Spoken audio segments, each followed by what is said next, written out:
আসসালামু আলাইকুম প্রিয় দর্শক। ফেসিবাদের সৃষ্টি হয়েছিল একটি মেটিকুলাস প্ল্যানিং এর মাধ্যমে। আমার দেশ পত্রিকার সম্পাদক মাহমুদুর রহমান এই কথা বলেছেন। আজকে আন্তর্জাতিক অপরাধ ট্রাইব্যুনাল ১ এ জবানবন্দিতে উনি এসব কথা বলেন।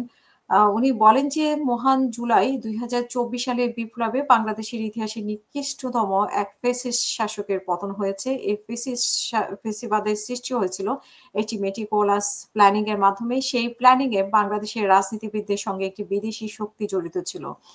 এবং আজকে যেই আম তিনি যেই জবানবন্দি দেন সেখানে তিনি আরো যেটি উল্লেখ করেছেন যে ২০০৯ সালের শেখ হাসিনার ক্ষমতাসীন হওয়ার পর থেকেই তিনি বুঝতে পেরেছিলেন যে বাংলাদেশে একটি ফ্যাসিস্ট শাসন কায়েম করতে হলে দেশপ্রেমিক সেনাবাহিনীকে দুর্বল করতে হবে।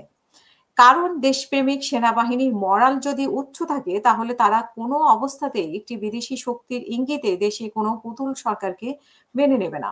সুতরাং শেখ হাসিনার ক্ষমতাসীন হওয়ার মাত্র ২ মাসের মধ্যে পরিকল্পিতভাবে বিডিআর হত্যাকাণ্ড ঘটানো হয়েছে। এই পরিকল্পনায় শেখ পরিবারের সদস্য ও শেখ হাসিনার অত্যন্ত ঘনিষ্ঠ সাবেক সংসদ সদস্য শেখ ফজলেনুর তাপস সরাসরি জড়িত ছিলেন।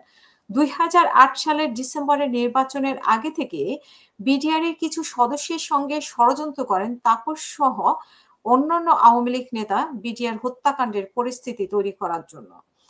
দুর্ভাগ্যের বিষয় হলো বিডিআর হত্যাকাণ্ডে তাপসের জড়িত থাকার সব প্রমাণ থাকা সত্ত্বেও তাকে কখনোই বিচারের মুখোমুখি হতে দেখা যায়নি।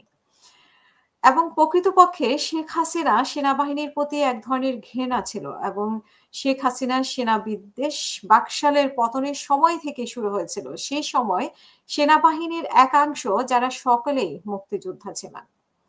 তাদের বিদ্রোহের একদলীয় বাকশালের শাসনের পতন হয়েছিল। প্রকৃতপক্ষে শেখ মুজিবুরের মধ্যেও সেনা বিদ্বেষ ছিল বলে তিনি উল্লেখ করেছেন এবং একজন সাংবাদিকের কথা তিনি উল্লেখ করেছেন যে অ্যান্থনি কারেনহাস বাংলাদেশ আলিগেসি অব ব্লাড বইয়ের প্রসঙ্গে জবানবন্দিতে টেনে তিনি বলেন যে এই সাংবাদিক শেখ মুজিবুর রহমানের ব্যক্তিগত বন্ধু ছিলেন।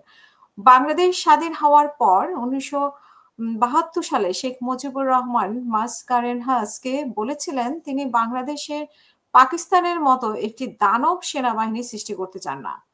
এই পারিবারিক সেনাবিদ্বেষের কারণে শেখ হাসিনা চেয়েছিলেন সেনাবাহিনীর মেরুদণ্ড ও মরাল সম্পূর্ণরূপে ভেঙে যায়। আমরা দেখেছি যে কিভাবে শেখ হাসিনা বা আওয়ামী লীগ সরকার সেনাবাহিনীর মধ্যে প্রভাবিত হয়েছেন নিজেদের একটি আ মানে নিজেদের প পছন্দের লোকদেরকে কিভাবে প্রমোশন দিয়ে, সুযোগ সুবিধা দিয়ে নিজেদের একটা আধিপত্য তৈরি করেছিলেন সেনাবাহিনীর মধ্যে। সেগুলা বিভিন্ন সময় আমরা টক শোতে আলোচনা করেছি। বিভিন্ন সেনাবাহিনীর লোকজন এসে আলোচনা করেছে। আপনারা নিশ্চয়ই দেখেছেন। এই বিষয়ে আপনাদের মতামত জানাবেন কমেন্ট বক্সের মাধ্যমে। আল্লাহ হাফেজ। আসসালামু আলাইকুম।